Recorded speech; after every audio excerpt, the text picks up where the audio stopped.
The tire just burst. That was super funny. Really? That doesn't look like you found it funny.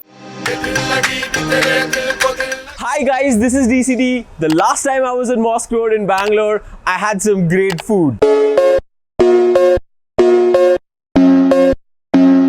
Well, mostly great food. Will I try camel meat again? I don't think so. In today's video, we're gonna go get more of this fun street food.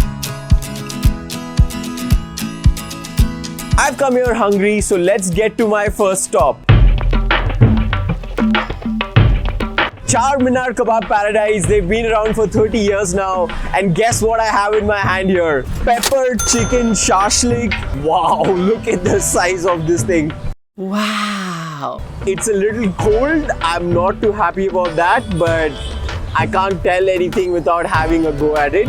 So let's go. The chicken is nice and juicy.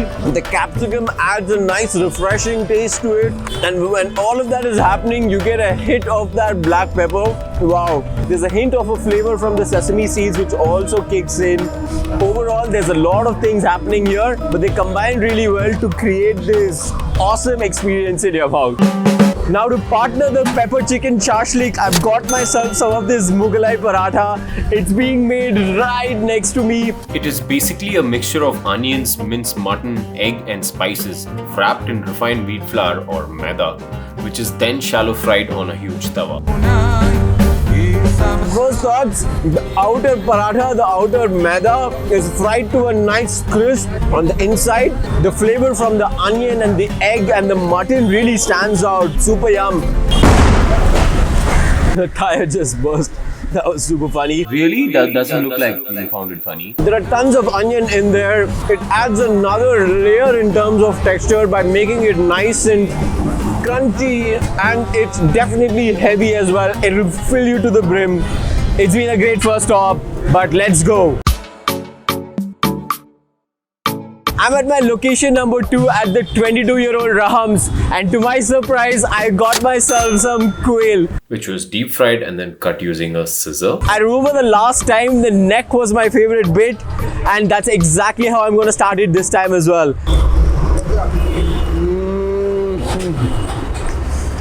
I love the crunch. It's so yum. It's like a meaty French fry, except for it's all nice and crunchy on the inside. I'm just gonna add some of this. Whoop, drop the lemon. Breast of this quail looks really good and nice and juicy. And to be very honest, if they hadn't told me that it's quail, I don't think I would have been able to differentiate the flavor from chicken. This is so good. I really want to thank this quail for giving its life so that I can enjoy it. Thank you, quail. I think I'm gonna quickly build a base of haters on my channel for doing that. Take one last bite and move on. So when I bought the quail, I spotted one of my favorite kinds of seafood and simply couldn't resist. These are nice and huge Tiger Prawns which have been deep fried. Oh, I love my prawns. It's been a while. Let's go. To be very frank, I'm a little disappointed with the prawns. They've been fried a little extra, they're a little dry on the inside. Also found them a little salty. I've been eating too many fried things. I think it's time to get a drink. I asked around and everybody suggested that I come to Karama. I missed these drinks the last time. I've got some of their Mohabbat ka Sharbat. The exact translation is a drink of love. It's basically a rose milk. It's got some of those chia seeds if I'm not wrong. It's also got some watermelon. It's nice and cold. Can't wait to try it. Oh wow. You know, I was worried about it being too sweet. This is absolutely bang on, and that rose flavor is so subtle. It's so good, and those chia seeds give it a little bit of a bite here and there. Every time I bite into the watermelon, I can tell that it's super fresh. It is such a refreshing cooler. Guys, I think I'm falling in love. This Mohabbat ka Sharbat is making me fall in some Mohabbat. It's so good. There are one or two of those watermelon seeds which can be a little annoying, but honestly, I don't give a shit whatsoever because the rest of it is absolutely fantastic. Earlier, when I was at Rahams, I met a man who asked me to come and try some kunafa at his restaurant. He actually sent someone to ensure that I visit, and Jay Kumar is still here with me. He's hell-bent on taking me to Al Zara Mandi. I've got some of this kunafa in my hand. It's a very interesting dish. It's got semolina on either side, stuffed with cheese, honey. They've garnished it with some pistachio and they've added some sugar syrup which also has some saffron and some elaichi, cardamom in it. Here we go to my first bite of this kunafa. It is so good, guys. The lightness from that semolina and then the heaviness from the cheese, the sweetness as well as the savory sort of cheesy, fatty feeling. The complexity in flavors is absolutely fantastic. That toasty semolina, it's been toasted so well.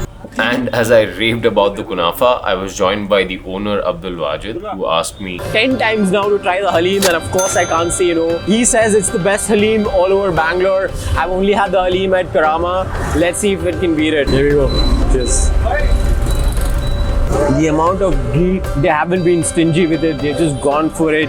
This one's definitely richer than the one at Karama, and I'm not going to be pressurized by the fact that he's here, but for me, I'm not sure if I can differentiate between the Haleem over here and the Haleem at Karama. It's a very good Haleem, I'll give you that for sure. and it was time to thank the man in the white kurta and move on. Chicken Haleem, beef Haleem, mutton Haleem.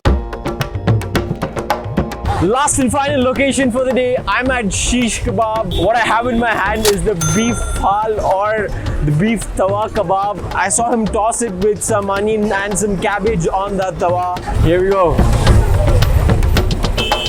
I don't want to be too rude, but that isn't very good. The marination and the masalas are sort of overpowering the meat. And the meat in itself, you can tell, I'm finding it quite chewy. It's very difficult to break down. It's way past 8 p.m. with so many people flocking in. I completely understand that there will be one or two portions which might go wrong. That's probably what's happened over here. This place is a hit and a miss. You'll end up tasting some really good stuff. At the same time, there will be such dishes which sort of let you down as well. Having said that, I knew that this was going to lift my mood. So I'm back here at Karama for my second dose of love. That's it for today. I hope you guys liked the video. Hit the like button if you did. Comment all your thoughts. Would love to hear from you. Subscribe to D-City Eats for more such food videos. And lastly, thank you so much for watching. I'll see you in the next video. Bye-bye.